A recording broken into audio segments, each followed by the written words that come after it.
Let's make some...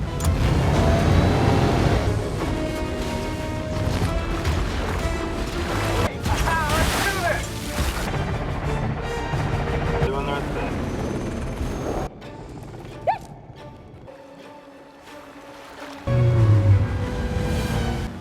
There's no elders.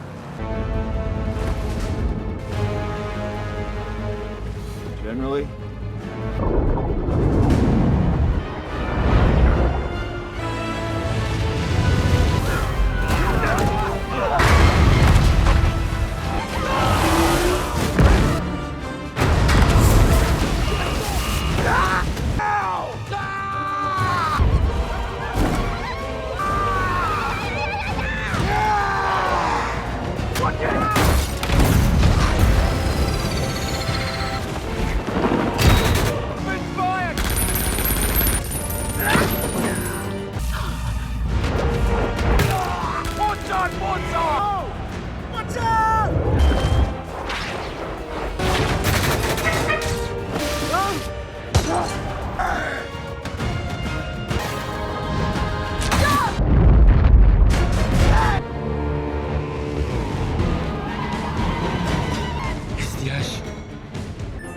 They're ours. Thanks.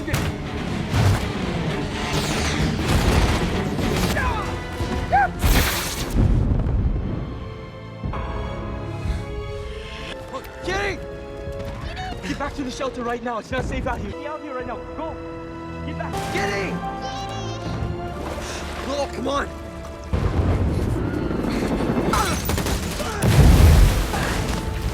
Please! No! No! Come on!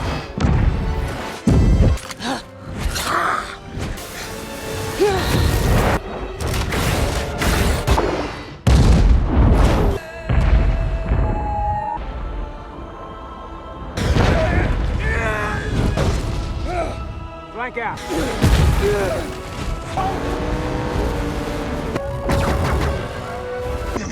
Let's get those heifers herded. Shit! 60 meters. About a file.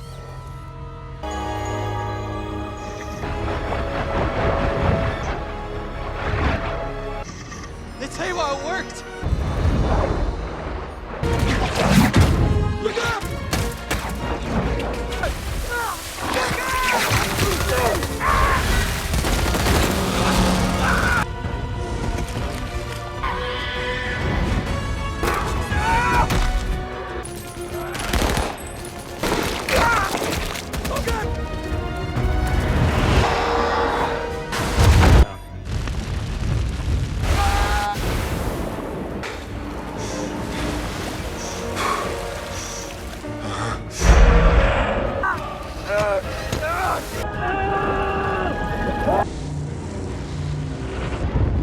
General? Stay close. Clear. I'm gonna push left down the port side. Go, go. Colonel, where are you, boy?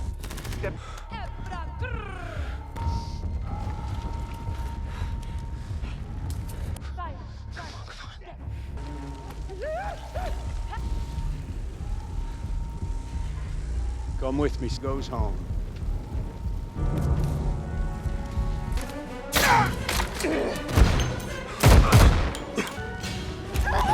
Juke! Come on, Juke! Leave my mother alone. Bitch!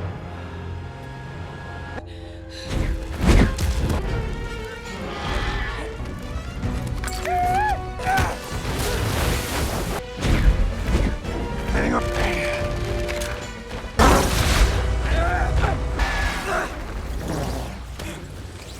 Jake!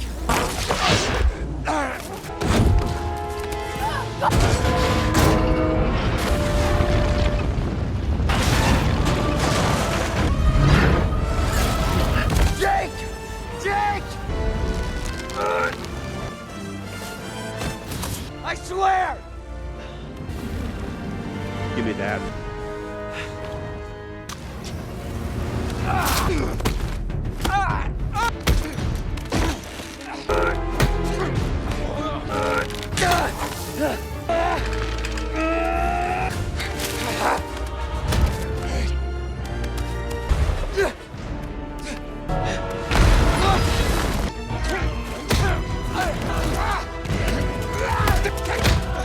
Jake!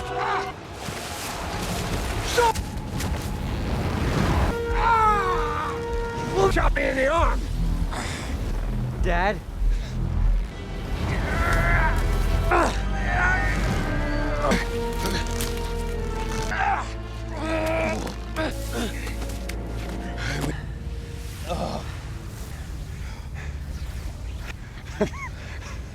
Hold hands and sing.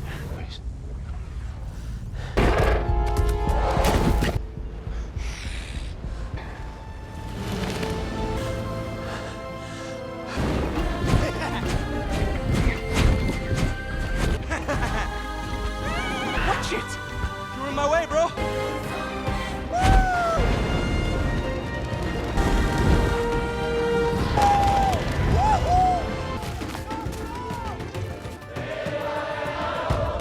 Neytiri! Ready about! Out, ball! Hold out! And rain! Easy! Out, ball!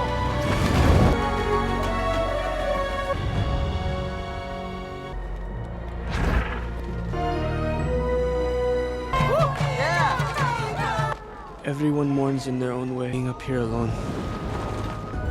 Bro, check it out. Go! Go! Can you do that? Yes, sir.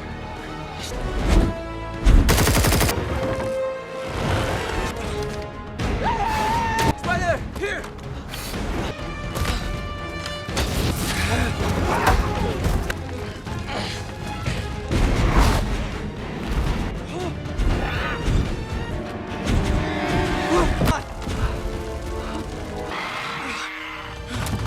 Get back!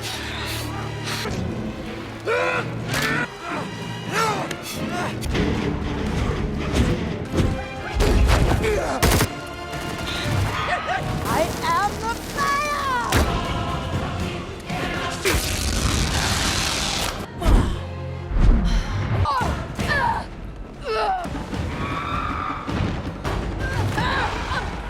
Go!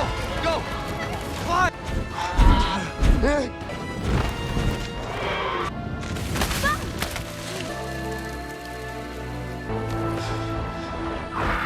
Guys, it's slow up! Where? On me! Go, go, go, go, go! Hold on, Lord!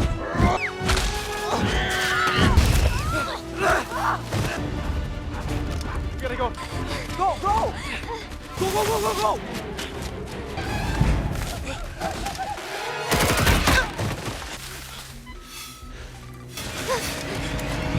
What goes through? Knife. On me.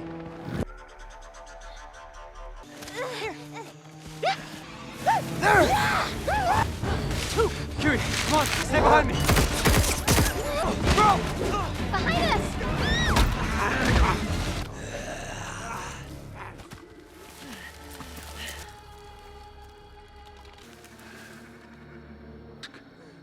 I can't even. Our heir. Be thou. If I cut Come on, they're gonna kill him. do you death as an show me how this Show me! You can't! It's empty! kill the youngest one. Weapon down! Dad. Sully, you good? On me. Come on.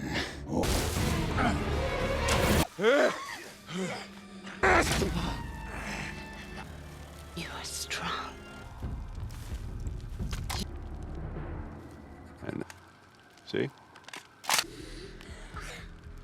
Yeah.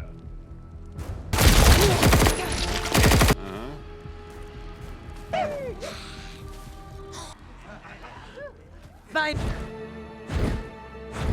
Neytiri! You're gonna be okay. Okay?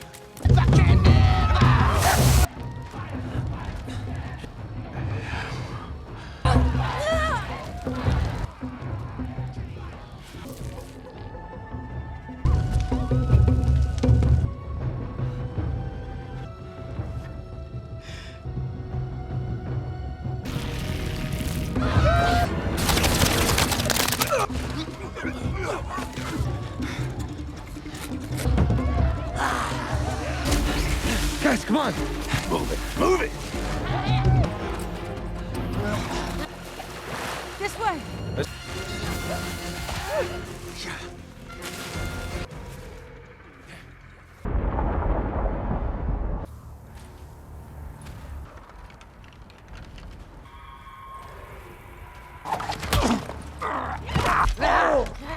Whoa, whoa, what are you trying?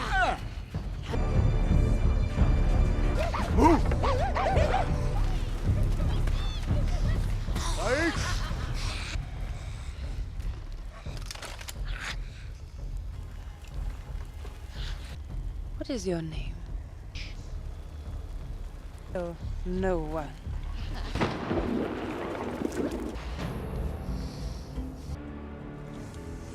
A trick. Just be careful about what you want to do. We will talk inside.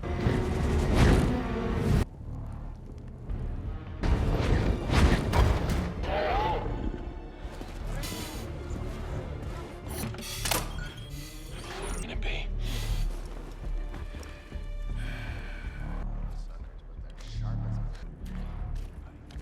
Haunts me. Courage. Manquad! The witch. What is she? No, wait. Take me there. Join the party!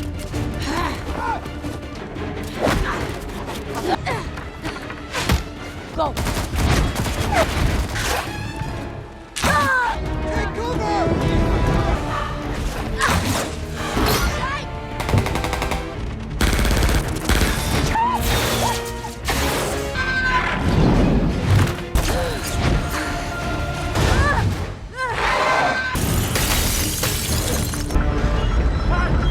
Out of the way, guys. Move it. Move out of the way, guys. Stay down. Go, Jake. Reverse.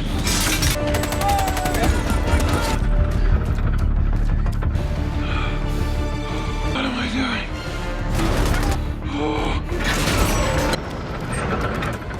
Out and now, fuckers.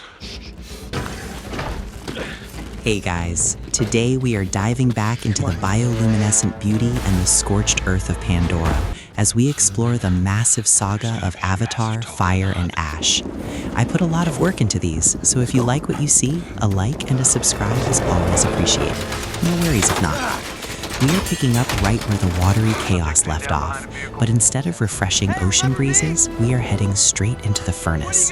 Jake Sully is still doing his best to be the ultimate dad of the year, while simultaneously managing a planetary insurgency, which is a resume booster if I ever saw one. After the tragic loss of Neytiri, the Sully family is trying to find some semblance of peace, but peace on Pandora is about as common as a quiet day in a construction zone. The world is changing, and the blue horizon is turning a dusty, suffocating gray.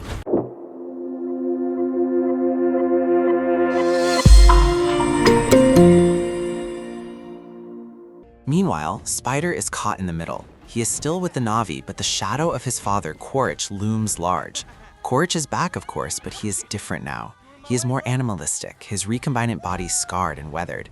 He has been tracking the Solis through the volcanic wastes, using the RDA's new thermal imaging tech.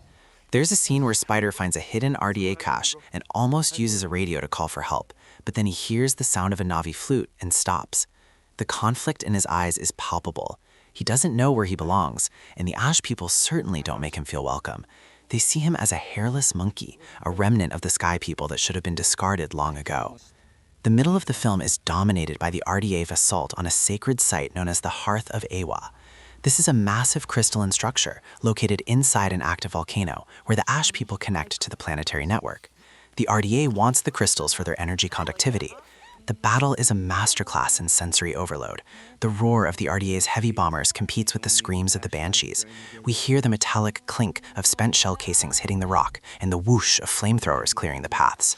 The ash people fight with a ferocity that makes the Omaticaya look like pacifists. They use bombs made of volcanic glass and spears tipped with burning resin. It is a chaotic, fiery mess that leaves the landscape looking even more desolate. During the chaos, Neytiri goes on a rampage. She is still fueled by her grief, and she becomes a shadow in the smoke, picking off RDA soldiers with terrifying precision. The thwip of her bow is followed by the wet thud of arrows finding their mark. She is not fighting for the planet anymore. She is fighting for revenge. This creates a rift between her and Jake, who is still trying to find a way to minimize the loss of life. Their arguments are loud and painful, echoing through the stone halls of the Ash People's city. It is a reminder that war doesn't just kill people, it erodes the bonds that hold families together. One of the most interesting world-building details is the introduction of the magma whales. These are massive, armored creatures that live in the subterranean lava rivers. They are the volcanic equivalent of the Tolkien, but they are not peaceful. They are territorial and incredibly powerful. The Ash People use them as living battering rams to collapse RDA tunnels. The sound of a magma whale breaching the surface is like a mountain exploding.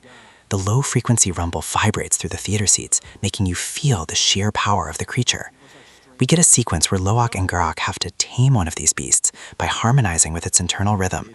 It is a dangerous, pulse-pounding scene that highlights the unique ecosystem of the volcanic north. The RDA's new commander, a man named Henderson, is a pragmatist. He doesn't care about the beauty of Pandora or the spiritual connection of the Na'vi. To him, the planet is just a resource to be exploited.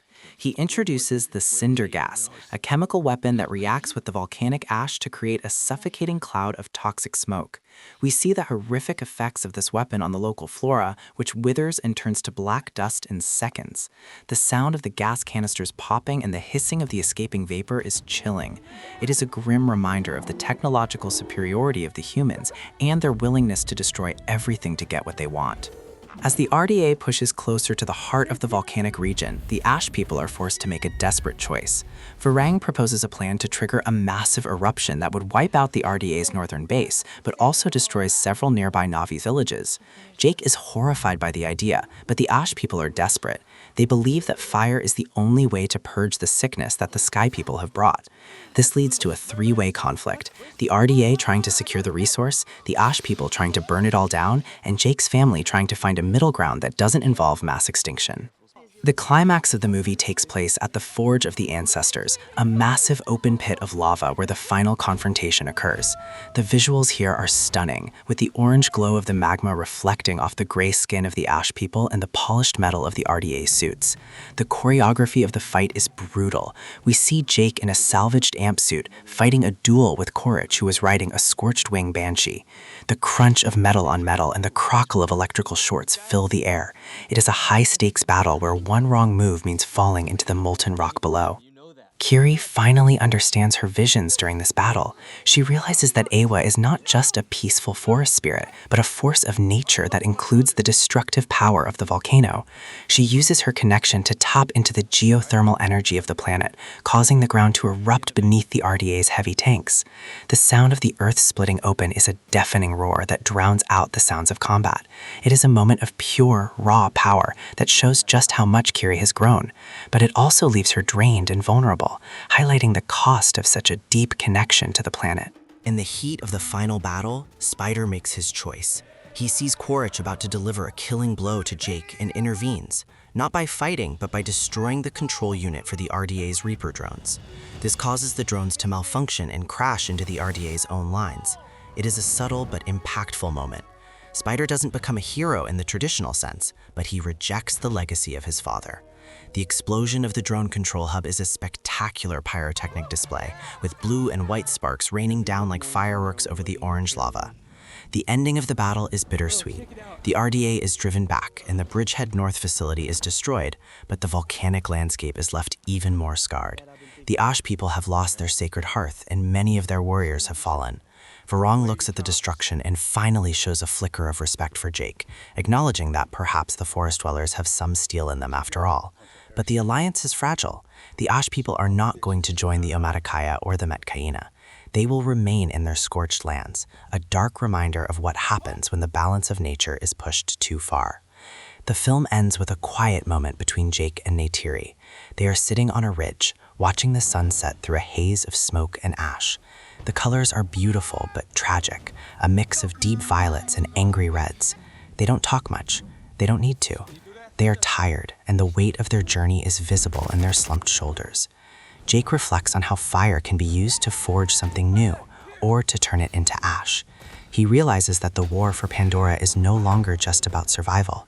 It is about what kind of world will be left when the smoke finally clears. The world building continues to expand the lore of the Na'vi. We learn about the ways of the Ash, a set of laws that govern the volcanic tribes. These laws are much harsher than the song chord of the forest tribes. They emphasize strength, resilience, and the willingness to sacrifice the few for the many. This creates a moral complexity that the previous movies lacked. You can understand why the Ash people are the way they are. They aren't villains, they are the product of their environment. The RDA's cinder gas is finally neutralized in a clever way. Kiri discovers that a certain type of volcanic moss absorbs the toxin and converts it into oxygen. She manages to spread the spores using the thermal updrafts from the volcano, creating a green wave that purifies the air. The visual of the green moss rapidly spreading over the scorched rock is stunning. It is a moment where nature fights back, not with violence, but with biology. The sound of the moss growing is a fast rustling sound that fills the speakers. The film also addresses the environmental impact of the war on Pandora's atmosphere. The massive amount of smoke and ash released during the battles starts to cause a volcanic winter, where the temperature drops and the bioluminescence of the forest begins to fade. This adds a ticking clock to the narrative. If the war doesn't end soon, the entire planet's ecosystem could collapse. It raises the stakes from a local conflict to a global catastrophe. In one of the quieter moments, Jake and Loak have a heart-to-heart while repairing their gear. Jake tells Loak that he is proud of him, not because he is a great warrior, but because he has a good heart. It is a simple, effective scene that resolves some of the tension between father and son. The sound of the whetstone against the knife and the crackle of the small campfire provides a grounded, intimate backdrop to their conversation. It reminds us why we care about these characters in the first place. The character of Varong is a highlight. She is played with a fierce intensity that makes her a worthy foil for Jake and Neytiri. She doesn't have the noble savage tropes that have been criticized in the past. She is a political leader, a military commander, and a grieving mother all at once. Her motivations are clear, and her actions, while extreme, are logical within her worldview. She represents the fire of the title, a force that can warm you or burn you, depending on how you treat it. The RDA's Reaper drones are finally defeated in a massive aerial dogfight. The Na'vi use the volcanic heat to their advantage, baiting the drones into dead zones where the air is too thin for their rotors to work. The sight of dozens of drones falling from the sky like metallic rain is a great visual payoff. The sound of the drones crashing and exploding against the rocks is a rhythmic boom, boom, boom that punctuates the victory. The film also explores the idea of avatar technology from the Na'vi perspective. The Ash people are fascinated and repulsed by Jake. They see his body as a hollow shell and wonder if his soul is truly Na'vi or if it is just a human ghost haunting a blue body. This leads to some profound questions about identity and what it means to belong to a culture. Is it about your blood, or is it about the choices you make? Jake has to prove that his soul is Na'vi, not through a ritual, but through his willingness to die for a people that aren't even his own. The cinematography uses a lot of high contrast lighting.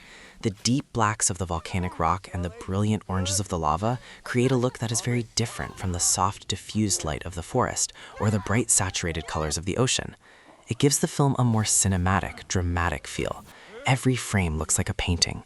The use of slow motion during the action scenes allows the audience to appreciate the choreography and the detail of the costumes and creatures. The sound of the Na'vi language is also more varied in this film. The Ash people speak with a harsher, more guttural accent that reflects the roughness of their environment. We hear more of the technical side of the language, with words for things like geothermal pressure and basalt formation. It adds to the sense that this is a fully realized culture with its own unique history and knowledge. As the credits approach, we see the Sully family preparing to leave the volcanic region. They aren't going back to the reef or the forest. They are becoming nomads, traveling across Pandora to unite the different tribes against the RDA. It sets up the next movie perfectly, giving the characters a new mission and a reason to explore even more of the planet. The final shot is of the entire family flying their banshees into a rising sun that is finally clear of smoke. The music swells into a triumphant, hopeful theme that leaves the audience feeling inspired. The world building in the final act includes a glimpse of other regions of Pandora. We see maps and ancient carvings that hint at ice tribes in the south and desert tribes in the west. It expands the scope of the universe, making Pandora feel like a truly vast and diverse world. It leaves you wanting more, eager to see what other wonders and dangers the Sully family will encounter. The fire in this movie is not just a special effect, it is a symbol. It represents the destructive power of war, but also the transformative power of change. The ash represents the past, the things we have lost, and the grief we carry. By bringing these two elements together, the film tells a story about how we can build something new from the ruins of the old. It is a powerful message that resonates in our own world, making the film feel more relevant than ever. The sensory details really bring the experience to life. You can almost feel the heat on your skin and the grit in your teeth. The sound of the ash falling like snow is a soft hissing sound that is oddly peaceful. The way the characters have to wipe the soot from their eyes and cough from the smoke makes the environment feel like a constant low-level threat. It is a masterclass in immersive storytelling. The humor remains a steady presence. At one point, Jake tries to eat a piece of local fruit that turns out to be incredibly spicy, and his reaction is a moment of genuine physical comedy. Or the way Neytiri rolls her eyes when Jake tries to use a Na'vi idiom and gets it slightly wrong. These small moments of humanity make the blue aliens feel more real than the human characters. The tech of the RDA also gets some screen time. We see the interior of their new command center, which is filled with holographic displays and humming computers. The beep-boop of the technology is a sharp contrast to the organic sounds of the Na'vi. We see how they are using AI to predict Na'vi movements, and how they are trying to map Awa's neural network. It is a scary look at how far the humans are willing to go to dominate the planet. The relationship between Spider and Kiri is also further developed. They share a bond as outsiders, and they often find themselves away from the rest of the group. They have a conversation about whether they could ever go to Earth, and the idea of a world with no trees and no bioluminescence is horrifying to them. It reinforces their commitment to protecting Pandora, even if they aren't fully Na'vi themselves. The film's pacing is excellent. It alternates between massive action set pieces and quiet, character-driven moments. This gives the audience time to breathe and to process the emotional stakes of the story. The transition from the frantic energy of a battle to the stillness of a volcanic cave is handled with great skill. The world of Pandora feels more dangerous in this movie than ever before. It isn't just the RDA, it is the planet itself. The shifting ground, the toxic gases, and the predatory creatures make survival a constant struggle. This makes the Na'vi's connection to the planet even more impressive.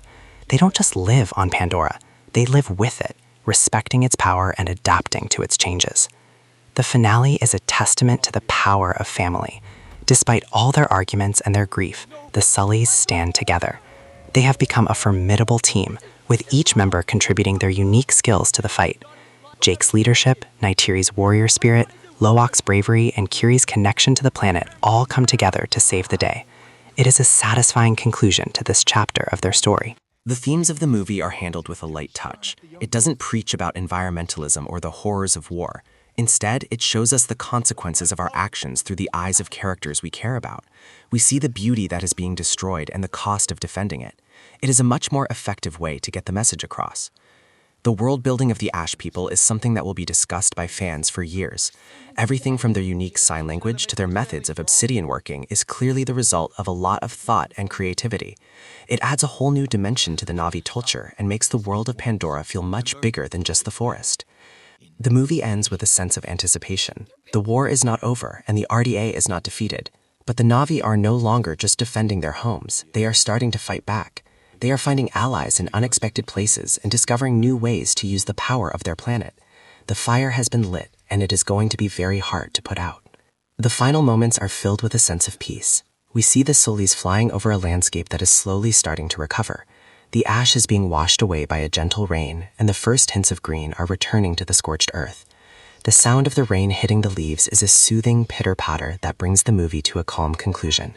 It is a beautiful, hopeful ending that leaves us ready for whatever comes next. This journey through the fires of Pandora reminds us that resilience is not just about surviving the flame, but being forged by it into something stronger.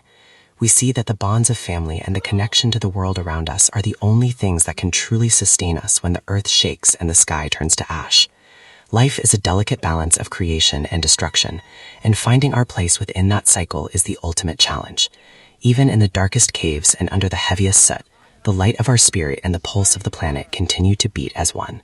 The movie is a breathtaking expansion of the Avatar universe, offering a darker and more complex look at the world of Pandora. It succeeds by grounding its massive scale in the personal struggles of the Sully family, making every explosion and every discovery feel like it has real weight. The introduction of the Ash people adds a fascinating new layer to the Na'vi culture, proving that this franchise still has plenty of stories to tell. What kind of world will be left for the next generation of Na'vi to inherit? The world building throughout the movie is so dense that you almost need a second viewing to catch everything. For example, the way the Ash people use bioluminescent fungus to light their tunnels because torches would consume too much oxygen is a brilliant little detail. Or the way their banshees have thicker skin to deal with the abrasive ash in the air. These small touches make the world feel lived in and real. The RDA tech also feels like a natural evolution, with more rugged, industrial designs that look like they were built to survive a hellscape. The contrast between the cold blue light of the RDA screens and the warm, flickering orange of the Na'vi fires is a recurring visual theme that reinforces the central conflict. The humor in the script mostly comes from the younger generation. Loak has some great one-liners about how everything on Pandora either wants to eat you or burn you alive. At one point, he looks at a particularly angry-looking volcanic crab and asks if it comes with butter. These moments of levity are important because the rest of the movie is quite heavy. Even Took gets it on the action, making fun of Loak's intense warrior face when he is actually just trying to avoid breathing in soot. It keeps the characters grounded and relatable, even when they are riding dragons over rivers of lava. The soundtrack deserves a mention as well. It incorporates tribal drumming with a heavy, industrial undertone.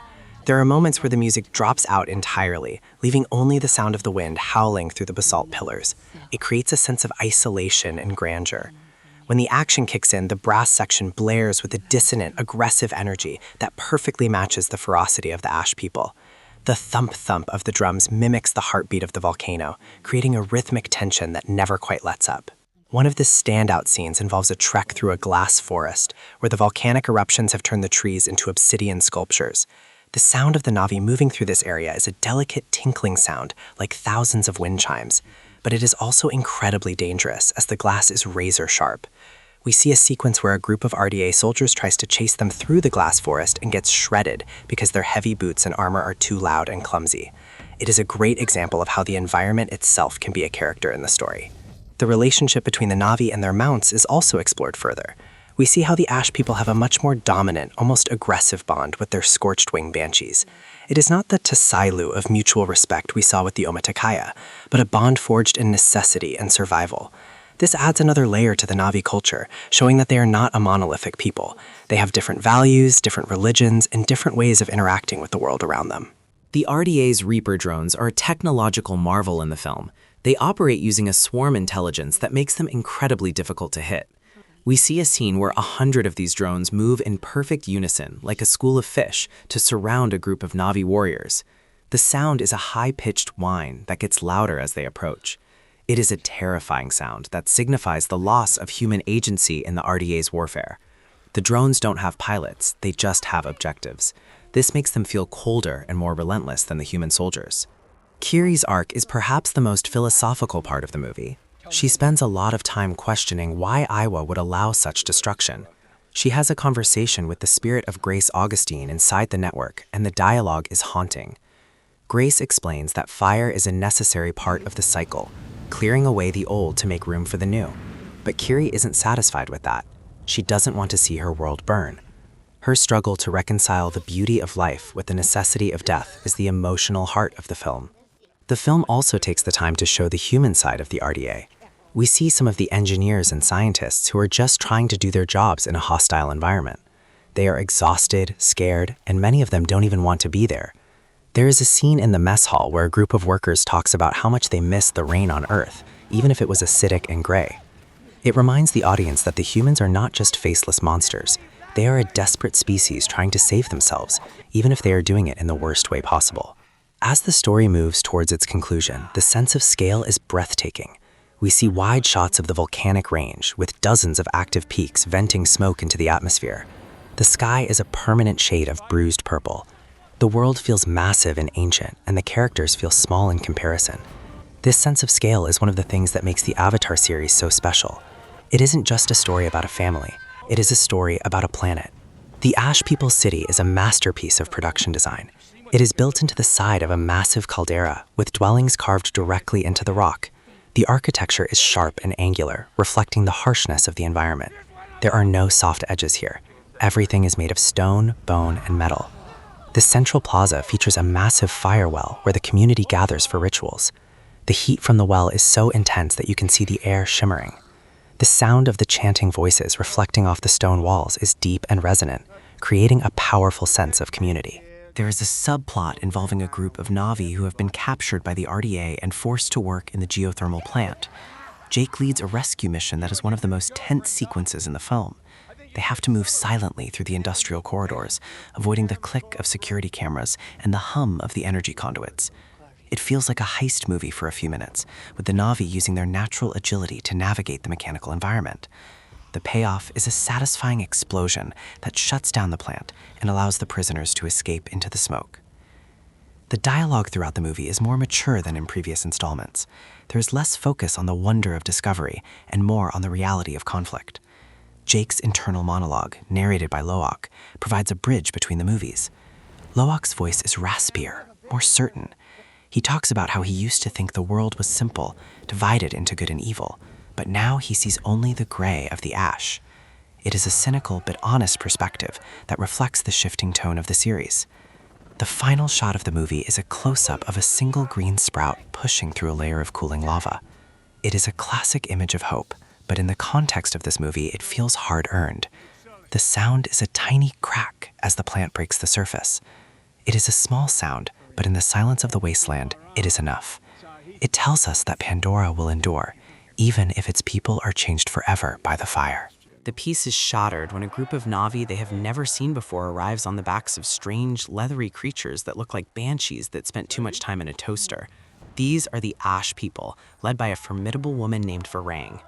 Unlike the blue Na'vi we are used to, these people have a gray, soot-like complexion, and their clothes are made of woven basalt and obsidian shards. They do not come for trade or friendship. They come with a warning.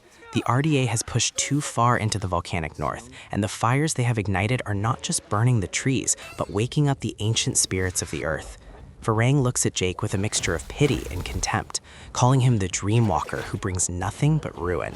It is a great way to start a conversation, really. Just walk up to someone and tell them they are a walking disaster. Jake, being the professional problem solver that he is, decides that the only way to protect the reef is to deal with the threat in the north. This leads to a massive migration sequence that makes the trek to the reef look like a weekend camping trip. We get to see the transition from the vibrant blues and greens of the coast to the harsh, monochromatic landscape of the volcanic wastes. The air becomes thick with sulfur, and the sound of bubbling magma replaces the gentle lapping of waves. The world building here is incredible. We see how the Ash people have adopted to this environment. They live in massive lava tubes that provide natural protection from the elements and the RDA's aerial surveys. Their society is built on the concept of the eternal forge, where fire is seen as a tool of creation and destruction. They do not worship Ewa in the same way the forest tribes do. To them, Ewa is a harsh mistress who demands sacrifice in exchange for warmth. The RDA is not sitting idle while Jake moves his family. General Ardmore has been replaced by a new figure, a man who treats the colonization of Pandora like a corporate restructuring project. They have built a new facility called the Bridgehead North, which is essentially a giant geothermal plant designed to harvest the energy of the planet's core. The sound design in these scenes is metallic and grinding. You can hear the screech of heavy machinery and the rhythmic thud of the pile drivers sinking deep into the ground. It is a jarring contrast to the organic sounds of the Na'vi villages. The RDA has also deployed new tech, including the Reaper drones, which are smaller, faster versions of the Scorpion gunships, designed for high-heat environments. They look like angry mechanical wasps, and they sound even worse. Kiri is the one who notices the changes first. Her connection to Ewa is evolving, and in the volcanic regions, she starts to hear a different heartbeat. It is slower, deeper, and much more violent. She spends a lot of time pressing her ear against the cooling lava flows, listening to the movement of the tectonic plates. There is a beautiful scene where she interacts with a swarm of fire midges, tiny bioluminescent insects that thrive on heat. They swirl around her in a vortex of orange and gold, and the sound is like a soft hum that vibrates in the chest. It is a reminder that even in the harshest environments, Pandora is alive. But this connection also scares her. She starts to see visions of a great fire that consumes the entire world, and she can't tell if it is a memory of the past or a warning of the future. Loak is also struggling. He feels the need to prove himself after the events of the last movie, and he finds a strange kind of kinship with the Ash people. Their aggression and their directness appeal to him. He strikes up a tense friendship with a young warrior named Garak, who teaches him how to ride the scorched wing banshees. These creatures are built for endurance, and their wings make a heavy flapping sound that echoes through the canyons. The training sequences are intense, with Loak nearly falling into a pit of molten rock more than once. It is a classic coming-of-age story, but with much higher stakes and a lot more volcanic ash in the lungs. The tension between the Ash people and the Solis reaches a breaking point during a ritual called the Tempering. It is a trial by fire where warriors must navigate a maze of steam vents and shifting rock. Jake tries to participate to show his respect, but his avatar body is not built for the heat. He struggles, and the Ash people mock him, calling him a soft forest dweller. The dialogue here is sharp, with Varang pointing out that Jake's version of leadership is just a series of retreats and hiding spots. She believes that the only way to stop the RDA is to burn them out, even if it means burning half the planet in the process. It is a dark mirror of the Forest Tribe's philosophy, and it forces Jake to question his own methods. In the midst of the carnage, Kiri does something unexpected. She doesn't fight with weapons. She connects with the planet on a level that defies explanation. She presses her hands to the ground, and you can hear a shift in the frequency of the world. The chaotic roar of the volcano begins to find a rhythm. The lava flows don't just spill out randomly. They seem to move with purpose, cutting off the RDA's path and protecting the Na'vi. It is a moment of pure wonder, a reminder that Pandora is not just a setting, but a character in its own right. The sound of the shifting earth becomes a low, melodic hum that drowns out the mechanical screams of the human machines. The battle ends with a Pyrrhic victory. The RDA is driven back, their massive refinery a smoking wreck in the caldera. But the cost is high, the landscape is forever changed, and the alliance between the clans is fragile. Varang stands atop a peak, looking out over her scorched domain. She acknowledges Jake, not as a leader, but as a survivor. The sound of the settling ash is a soft shushin noise, like falling snow, but heavier and more permanent. The family gathers together, battered and bruised, but still standing. They have survived the fire, but they know that the ash will remain for a long time. We see a final moment between Spider and the Sully children. He is still an outsider, a human in a world that is increasingly hostile to his kind. But he saved them, and that counts for something. The sound of their quiet conversation is a soft murmur against the backdrop of the cooling lava. They talk about the future, about the wars to come, and about the home they are still trying to build. The camera pans up, showing the vastness of Pandora, a world of blue and green, and now a deep, burning red. The music swells, a complex arrangement of tribal drums and ethereal vocals that capture the dual nature of the planet. The world of Pandora has expanded in ways we never expected, showing us that even in a place of such vibrant life, there is a core of fire that can both create and destroy. We have seen the strength of family and the power of unity, but we have also seen the deep scars that history and conflict leave behind.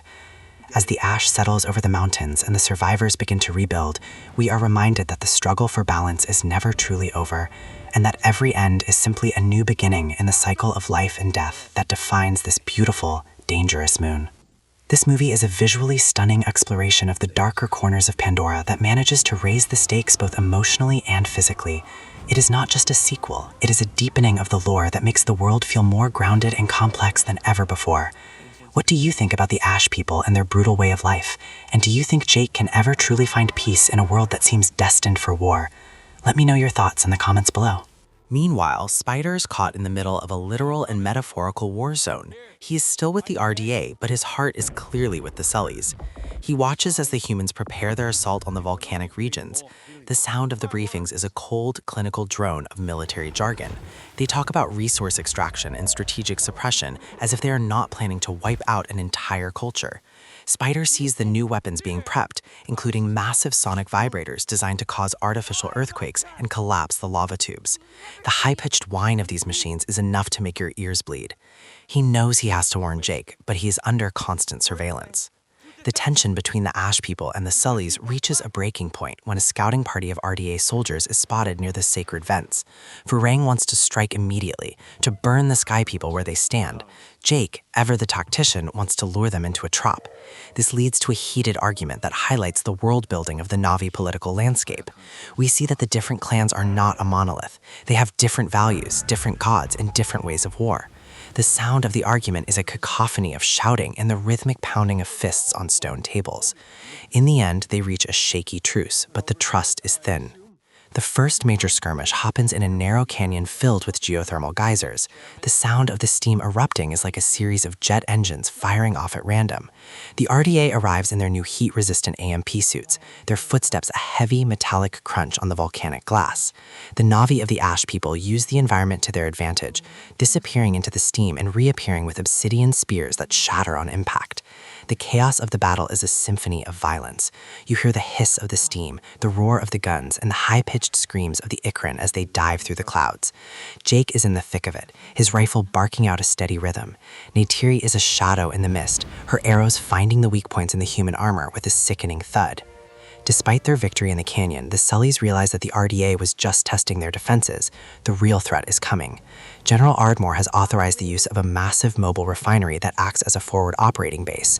This thing is a titan of steel and fire, crawling across the landscape on massive treads that crush everything in their path. The sound of its approach is a low, earth-shaking rumble that can be heard from miles away. It smells of diesel and burnt ozone, a stench that masks the natural scent of the planet. The Ash people are horrified. To them, this machine is the ultimate blasphemy, a creature of cold iron that eats the sacred earth. As the final battle approaches, we see the different cultures of Pandora coming together in a way we have never seen. The Reef people arrive, led by Tonawari, their mounts splashing through the coastal waters before taking to the skies. The Omatikia join them, their colorful war paint a bright contrast to the gray ash. The sound of the combined war cries is a deafening roar that echoes through the mountains. It is a moment of pure cinematic scale. The world building comes full circle as we see how the biology and technology of each clan complement one another. The agility of the forest dwellers, the stamina of the sea people, and the raw power of the ash warriors. The climax of the movie takes place at the heart of the Great Vent. The RDA has deployed their sonic weapons and the ground is literally falling apart. The sound of the earth cracking is a series of bone-jarring booms that feel like the world is ending. Lava begins to spill out of the fissures, turning the battlefield into a maze of fire. Korich and Jake finally have their showdown, and it is not just a fight, it is a clash of ideologies. They are two men who have both been shaped by the same military machine, but they have taken wildly different paths. The sound of their blades clashing is a sharp metallic ring that cuts through the roar of the volcano. The story begins with the heavy, rhythmic thrum of RDA engines cutting through the silence of the morning. You can almost feel the vibration in your teeth as those massive metal beasts descend from the stars. General Ardmore is not exactly a fan of losing, and she has brought some new toys to the party. We see the expansion of Bridgehead City, a sprawling metallic cancer eating away at the coastline. The sound of heavy machinery grinding against ancient stone is constant, a metallic screech that sets the tone for the industrial nightmare the humans are building. Jake watches from the shadows, his face etched with a weariness that only a man who has died once and been reborn as a 10-foot-tall blue alien can truly understand. He is looking at his children, Lok and Tuk and Kiri, and you can see the weight of the world on his shoulders. Neytiri is there too, her eyes like smoldering embers. She has not forgotten the blood spilled on the rocks of the archipelago, and her bow is never far from her hand. They decide that the sea is no longer safe enough. The RDA knows their tactics now. They need allies, and they need a place where the human technology might struggle to follow. This leads them on a long journey across the scorched plains and toward the volcanic mountain ranges that dominate the central continent. The air changes from the salty mist of the reef people to a dry, sulfurous haze that catches in the throat. The sound of the wind here is different too. It is a lonely, whistling sound as it whips through pillars of obsidian and basalt. Jake leads his family on the backs of their Ikran. the leathery snap of wings echoing against the jagged cliffs. They are heading toward the territory of the Ash People, a clan that even the forest Na'vi speak of in hushed, nervous tones. When they finally arrive at the Great Vent, the scale of the world building really hits you. This is not the lush jungle we know. This is a landscape of fire and shadow. Rivers of glowing orange magma snake through the valleys like the veins of a living god. The heat is a physical presence, a shimmering wall that makes the air dance. The Ash People do not live in trees or underwater. They live in the hollowed-out lava tubes and the carved faces of the volcanoes themselves. The architecture is brutal and sharp, made of dark stone and bone. We meet Varong, the leader of this clan, and she is nothing like Ronal or Moat. She is sharp, aggressive, and looks like she would punch a mountain if it looked at her wrong.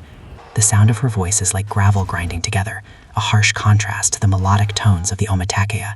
Varong does not welcome the Sullys with open arms. To her, Jake is a ghost of a dead world and a reminder of the Sky People. There is a great tension in their first meeting. You can hear the crackle of the ceremonial fires and the low, rhythmic chanting of the Ash People in the background. They do not worship Awa in the way the others do. They see her as a harsh mother, one who burns away the weak to make room for the strong. This philosophy is reflected in everything they do. Their clothes are made of thick, heat-resistant hides, and their skin is a muted, dusty shade of blue, almost gray from the constant exposure to volcanic dust. They use fire as a tool and a weapon, which is a huge taboo for most Na'vi. The sound of their blacksmiths hammering away at obsidian blades is a constant metallic clang that echoes through the tunnels. As the Sullys try to integrate, or at least survive, we see the RDA making moves. Miles Quaritch is back, and he is more obsessed than ever. He is not just a soldier anymore. He is a predator who has learned from his mistakes. He has been spending time in his own avatar body, honing his skills, and nursing a grudge that could power a starship. The sound of his breathing is ragged and intense, a constant reminder of his singular focus. He is working with a new division of the RDA that specializes in high-heat environments. They have these new thermal suits that hiss with escaping steam and clatter with every mechanical step. They look like walking tanks designed to survive the literal gates of hell. Back at the volcano, Kiri is experiencing something strange. Her connection to the world has always been unique, but here, the pulse of the planet feels different. It is not the gentle heartbeat of the forest or the rhythmic tide of the ocean. It is a deep, booming throb that comes from the very core of Pandora.